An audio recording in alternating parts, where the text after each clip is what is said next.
I'm going to cook a wickedly delicious dessert, and it's called the panna-cotta.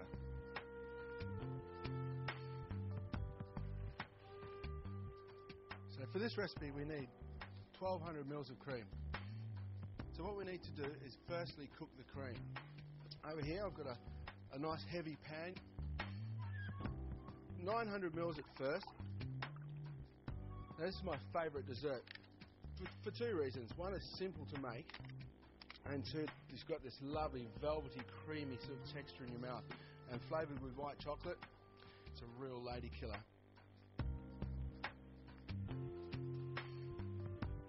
We've got some vanilla pods. We're just going to open them, and that will allow the lovely little seeds to come out. The next part of the flavouring of the cream is the lemon. Now you can imagine cream reduced or cooked, it's going to be a little bit cloying in the mouth.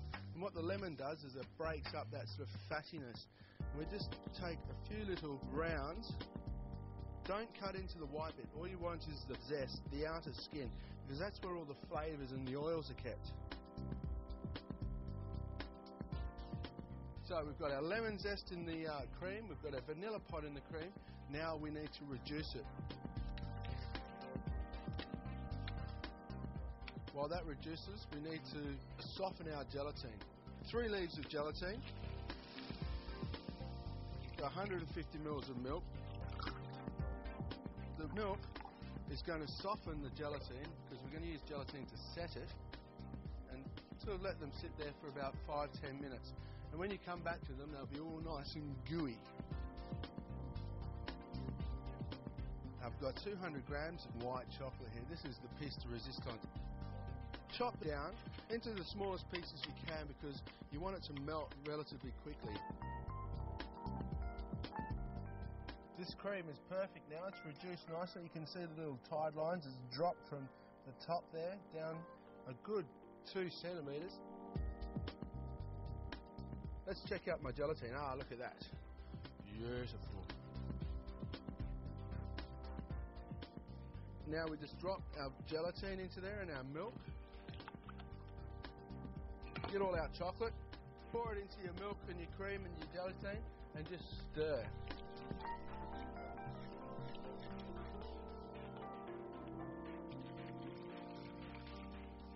You've got these vanilla pods left over. Get your finger and run it down the little cut that you've made inside that pod, and see that? You've got all these wonderful little seeds. That's where the flavour's coming from. Scrape those into the mixture. Now I need some ice because we need to cool that down and make sure that gelatine's working. The best way to cool down as fast as possible is add some water to it. Continually spin the bowl like that and just use the spoon to scrape up that mixture from the edges and redistribute through the middle, just sort of making sure that it chills nice and evenly.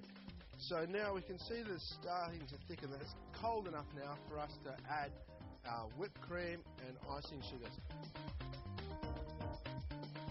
150 grams of icing sugar. You'll see a figure of 8 form go onto the cream. Half the cream in, fold it through.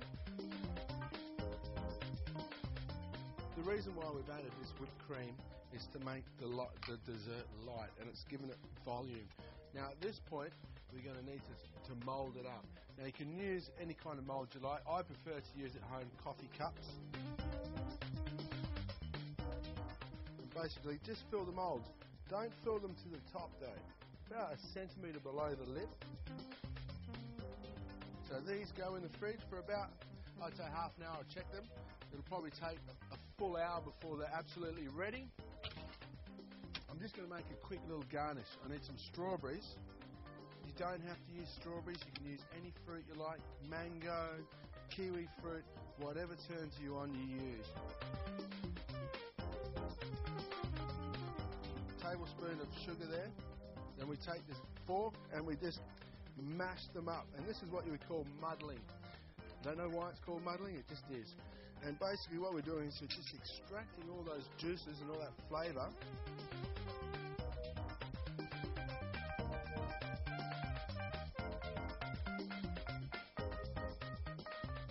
lovely coffee cup set panna cottas. Now, remember I told you to leave about a centimetre's worth of lip. I'll just drop that into the water.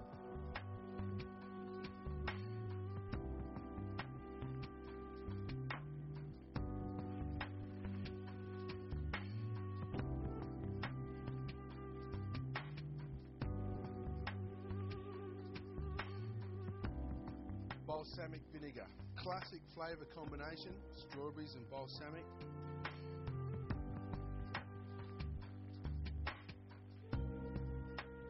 That is white chocolate panna cotta, muddled strawberries and aged balsamic.